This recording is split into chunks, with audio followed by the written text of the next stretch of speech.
मशहूर शायर राहत इंदौरी अब नहीं रहे।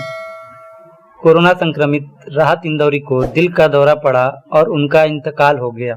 गजल अगर इशारों की कला है तो मान लीजिए कि राहत इंदौरी वो कलाकार हैं जो अपने अंदाज में झूमकर इस कला को बखूबी अंजाम देते थे।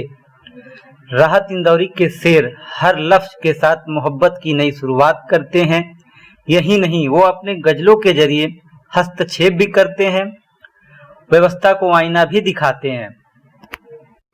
राहत इंदौरी किसी के तारुफ के मुहताज नहीं। जिंदा दिल शायर को सुनने के लिए लोग सुबह तक इंतजार करते थे, मगर अफसोस इस रात की फिर कभी सुबह नहीं होगी। अपने हाकिम की फकीरी पे तरस आता है जो गरीबों से पसीने की कमाई मांगे। जुबान तो खोल, नजर तो मिला, जवाब तो दे, मैं कितनी बार लुटा हूँ हिसाब तो दे। फूलों की दुकान खोलो, खुशबू का व्यापार करो, इश्क खता है तो ये खता एक बार नहीं 100 बार करो। अफसोस उर्दू तहजीब के एक और पिलर देश को अलविदा कह गए। 2 गज सही मेरी मिल्कियत तो है, ए मौत तूने हमें जमींदार कर दिया। राहत इंदौरी आपको उर्दू अदब की दुनिया में हमेशा याद किया जाएगा। अब किस तरह याद किए जाएंगे मशहूर शायर राहत इंदौरी, इस विषय पर जब हमने कुछ सामाजिक लोगों और शायरों से बात की तो उन्होंने अपनी बातें कुछ इस तरह कही।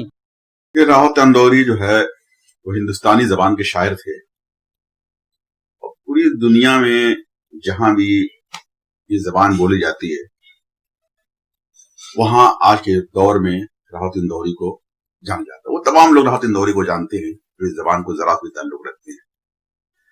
राहत इंदौरी की पहचान उनके कलम की वजह से हुई, उनके अदब की वजह से हुई। उनके शायर बहुत दुनिया में मशहूर रहे। हम लोगों का कभी उनसे मिलने मिलाने का ताल्लुक नहीं रहा, तजुर्बा नहीं रहा, लेकिन सुनने का ताल्लुक जरूर रहा, पढ़ने को जरूर रहा। तो उनके शायर जो है हमेशा जिंदा जावेद हो गए। अरबी दुनिया में उनके कोई जवाब नहीं था और बहुत जमाने तक राहत इंदौरी इसके अंदाज में याद किए जाएंगे। अच्छे अदब के मामले में उन्होंने हर तरह के शेर किए, तंज भी कहा, इनकलाबी शेर भी कहे, वक्त और हालात से लड़ते भी रहे। वो ये उनकी पहचान थी। कुछ शायरी हो जाए उनके कुछ शेर तो बहुत ही शेर मशहूर हैं। गोरखपुर में उनको हम लोगों ने बहुत बार सुना, माने से सुनते रहे।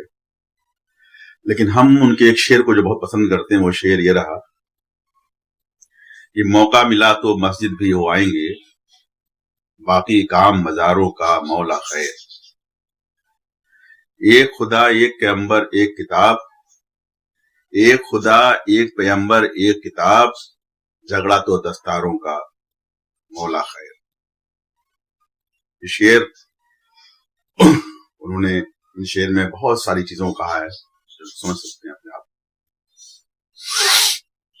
और कुछ कहना चाहेंगे उनके बारे में? बस अल्लाह ताला उनकी जन्नत में जगह दे और उनको पढ़ने समझने की हम लोग कोशिश करेंगे, उनके बताए हुए रास्ते पे चलने की कोशिश करेंगे। उन्होंने हुब्बुल वतनी भी बहुत शेयर किया है। आजकल सोशल मीडिया पे बहुत जगह उनके शेर बहुत मशहूर हो रहे हैं।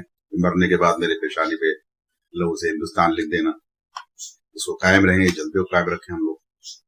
देखिए, राहत इंदौरी एक शख्स नहीं, एक शख्सियत का नाम है। और जहां तक मैं समझता हूं 100 सालों तक कोई दूसरा राहत इंदौरी नहीं पैदा हुआ। अपने आप में एक अंजुमन कहलाते थे और 4 दशक तक उन्होंने यूनिवर्सिटी में साहित्य पढ़ाया है। और 11 अगस्त 2020 शाम 5 बजे जब उनके इंतकाल की खबर सोशल मीडिया पर दौड़ी तो हर शख्स परेशान और हैरान था इस खबर की हकीकत जानने के लिए। क्या ये सही है कि राहत साहब आज हमारे बीच नहीं रहे? लेकिन जब ये बात वाज़ेह हो गई कि राहत साहब अब हम में से नहीं, तो हर शख्स हैरान और परेशान था, क्योंकि उर्दू अदब का एक दरख्शिंदा सितारा टूट चुका था और काफी जमाने तक राहत साहब अपनी शायरी के हवाले से याद होंगे। कुछ उनकी शायरी हो जाए। राहत साहब के बहुत से ऐसे अशार हैं जो नाज़िम मुशायरे के दौरान कोट करके पढ़ते हैं। तूफानों से आंख मिलाओ सैलाबों पर वार करो, तूफानों से आंख मिलाओ सैलाबों पर वार करो, मल्लाहों का चक्कर छोड़ो तैर के दरिया पार करो। या उनका ये शेर कह लें कि मैं मर जाऊं तो मेरी एक अलग पहचान लिख देना, मैं मर जाऊं तो मेरी एक अलग पहचान लिख देना, लहू से मेरी पेशानी पे हिंदुस्तान लिख देना। और कुछ कहना चाहेंगे उनके बारे में? राहत साहब जितनी अच्छी उनकी शायरी है, जहां तक मैं समझ पाया उससे कहीं ज्यादा अच्छे वो इंसान थे अंदर। राहत साहब को तो बोलना बहुत ही मुश्किल है। राहत साहब के जैसा शायर सदियों में कोई एक होता है। तो अब हम उनको राहत साहब के शेरों के जरिए ही याद करेंगे और उनको खराज अकीदत पेश करने के लिए हम लोग जो शायर वर्ग है हम लोगों का, और जो तंजीमें हैं जो शायरी के लिए काम करती हैं और जो अदब के लिए काम करती हैं, अब अपने अपने ढंग से राहत साहब को तो याद करेंगे। कुछ शेर हो जाए उनके?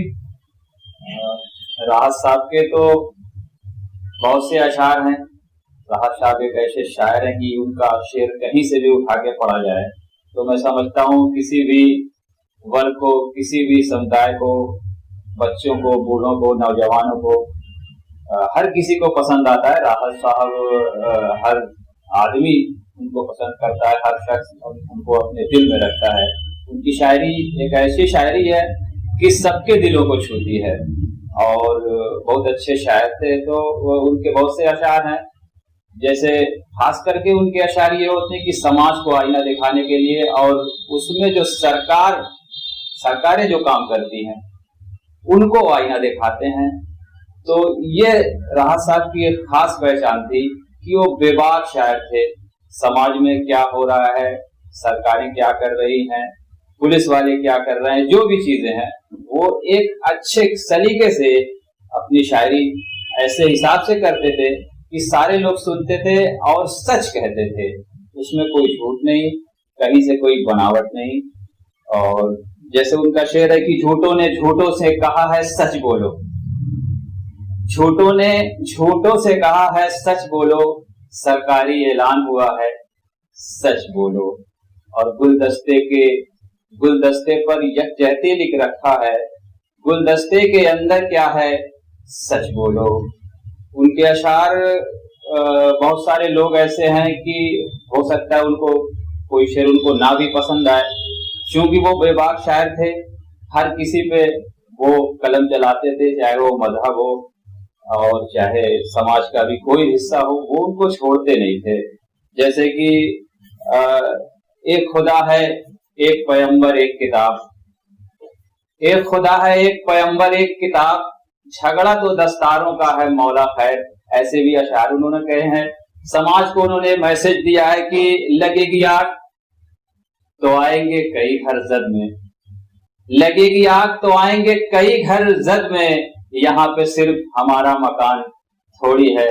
राहत इंदौरी साहब एक बहुत ही अच्छी शख्सियत माने जाते रहे हैं और उनकी शायरी और गजलों से पूरा हिंदुस्तान में एक अलग नशा और एक अलग पहचान उन्होंने बनाई थी।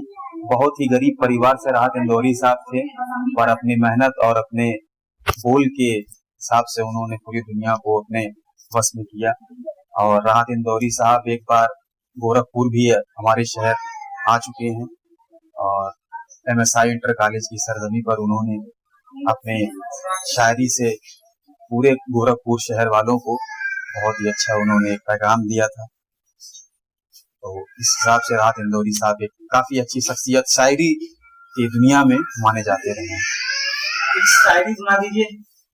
राहत इंदौरी साहब की शायरी तो उतना खास नहीं मुझे याद है, पर एक उनकी शायरी मैं सुना हूँ तो जो ऐसी है कि अगर मैं मर जाऊं तो मेरी एक अलग पहचान लिख देना, मेरी पेशानी पर हिंदुस्तान लिख देना। और कुछ कहना चाहेंगे उनके बारे में? बस राहत साहब हमेशा हमारे दिल में रहेंगे और हमेशा याद किए जाएंगे। उनकी जगह कोई नहीं ले सकता।